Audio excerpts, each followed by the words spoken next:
नमस्कार दोस्तों, आज हम बात करेंगे गति के समीकरणों की, जो भौतिकी की दुनिया के कुछ सबसे महत्वपूर्ण फॉर्मूल है। ये समीकरण हमें बताते हैं कि कोई वस्तु समय के साथ कैसे चलती है, उसकी गति क्या होती है और कितनी दूरी तय करती है। ये समीकरण ब्रह्मांड की भाषा को समझने के लिए जरूरी है। इन समीकरणों को समझने के लिए हमें पहले कुछ बुनियादी शब्दों को समझना होगा। दूरी s, किसी वस्तु द्वारा तय की गई कुल लंबाई। विस्थापन s, प्रारंभिक और अंतिम स्थिति के बीच की सबसे छोटी दूरी। समय t, किसी घटना की अवधि। वेग v, विस्थापन में परिवर्तन की दर। त्वरण a, वेग में परिवर्तन की दर। कैलकुलस गणित की एक शाखा है जो परिवर्तन का अध्ययन करती है। गति अपने मूल में परिवर्तन के बारे में है। समय के साथ स्थिति में परिवर्तन, समय के साथ वेग में परिवर्तन। इसलिए गति का अध्ययन करने के लिए कैलकुलस एक शक्तिशाली उपकरण है। कैलकुलस के दो मुख्य भाग हैं। अवकलन डिफरेंशिएशन, किसी फलन के परिवर्तन की दर ज्ञात करने की विधि।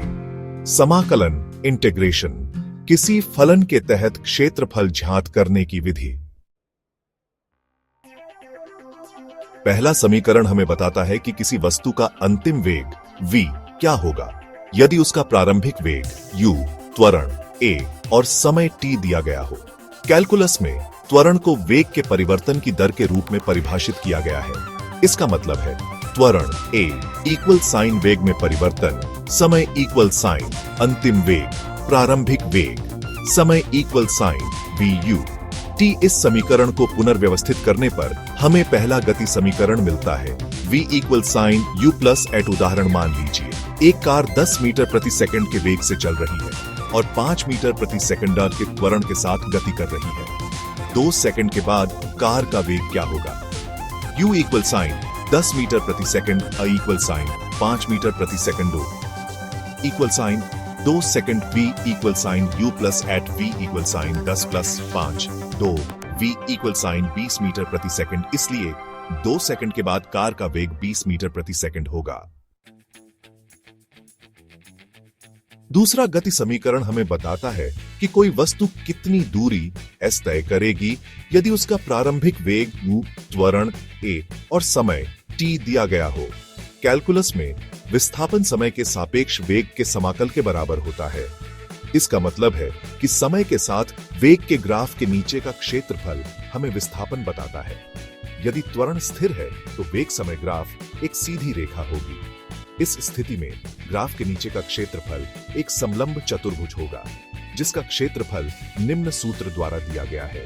क्षेत्रफल इक्वल साइन 1/2 x, आधार 1 प्लस आधार 2, x ऊंचाई स्थिति में, आधार 1 इक्वल साइन u, प्रारंभिक वेग, आधार 2 इक्वल साइन v, अंतिम वेग, ऊंचाई इक्वल साइन t, समय।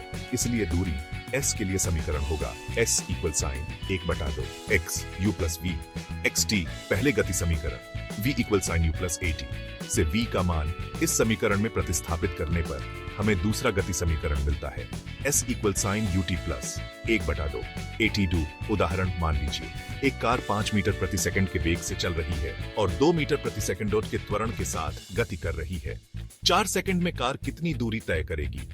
u इक्वल साइन 5 मीटर प्रति second a equal sign 2 metre प्रति second t equal sign 4 second s equal sign ut plus 1/2 at2 s equal sign 5 4 plus 1/2 2 4 2 s equal sign 36 metre. इसलिए car 4 second में 36 metre की दूरी तय करेगी।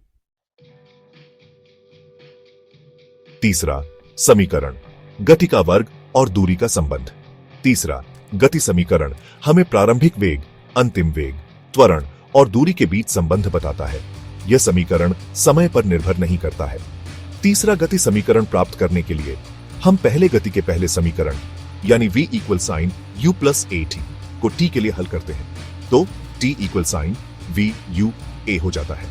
अब हम इस t के मान को दूसरे गति समीकरण यानी s equal sign ut plus 1/2 at2 में प्रतिस्थापित करते हैं, तो s equal sign u v u a plus 1/2 a v u a 2 हो जाएगा।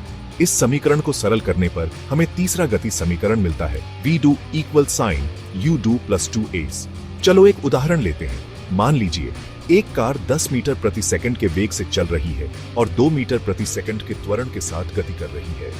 30 मीटर की दूरी तय करने के बाद कार का वेग क्या होगा? यहाँ प्रारंभिक वेग u है 10 मीटर प्रति सेकंड, त्वरण a है 2 मीटर प्रति सेकंड और दूरी s है 30 मीटर। अब vd equal sign u2 plus 2 as में इन मानों को डालते हैं तो v2 इक्वल साइन 10 2 प्लस 2 2 30 हो जाएगा। v2 इक्वल साइन 220 और v इक्वल साइन 220 जो लगभग 14.83 मीटर प्रति सेकंड होता है। इसलिए 30 मीटर की दूरी तय करने के बाद कार का वेग लगभग 14.83 मीटर प्रति सेकंड होगा। जैसा कि हमने देखा, कैलकुलस गति के समीकरणों को प्राप्त करने में महत्वपूर्ण भूमिका निभाता है। अवकलन हमें बताता है कि समय के साथ वेग और त्वरण कैसे बदलते हैं, जबकि समाकलन हमें बताता है कि समय के साथ दूरी कैसे बदलती है। कैलकुलस के बिना गति के समीकरणों को समझना और उनका उपयोग करना बहुत मुश्किल होगा। कैलकुलस हमें गति का सटीक और गणितीय विवरण प्रदान करता है और हमें विभिन्न भौतिक परिदृश्यों में वस्तुओं की गति की भविष्यवाणी करने की अनुमति देता है। गति के समीकरण भौतिकी में एक मौलिक अवधारणा है और इनका उपयोग विभिन्न वास्तविक जीवन स्थितियों में किया जाता है। जैसे वाहन डिजाइन, कार, ट्रेन और हवाई जहाज के डिजाइन में गति, त्वरण और ब्रेकिंग दूरी की गणना के लिए इन समीकरणों का उपयोग किया जाता है। खेल, क्रिकेट, फुटबॉल और टेनिस जैसे खेलों में गेंद की गति, प्रक्षेप वक्र और दूरी की भविष्यवाणी करने के लिए इन समीकरणों का उपयोग किया जाता है। एनिमेशन और गेमिंग, कंप्यूटर ग्राफिक्स में वास्तविक गति बनाने और वीडियो गेम में वस्तुओं की गति को नियंत्रित करने के लिए इन समीकरणों का उपयोग किया जाता है। अंतरिक्ष अन्वेषण, रॉकेट प्रक्षेपण, उपग्रह कक्षा और अंतरिक्ष यान लैंडिंग की योजना बनाने के लिए इन समीकरणों का उपयोग किया जाता है। गति के समीकरण भौतिकी की विशाल और रोमांचक दुनिया के लिए सिर्फ एक प्रारंभिक बिंदु है। भौतिकी का अध्ययन करके आप ब्रह्मांड के नियमों और उन नियमों को नियंत्रित करने वाले मूलभूत बलों के बारे में अधिक जान सकते हैं। गति के समीकरण ब्रह्मांड की भाषा को समझने के लिए एक महत्वपूर्ण उपकरण है। कैलकुलस का उपयोग करके हम इन समीकरणों को प्राप्त कर सकते हैं और उनका उपयोग विभिन्न भौतिक परिदृश्यों में वस्तुओं की गति का वर्णन और भविष्यवाणी करने के लिए कर सकते हैं। मुझे आशा है कि इस लेख ने आपको गति के समीकरणों और कैलकुलस की भूमिका को समझने में मदद की होगी।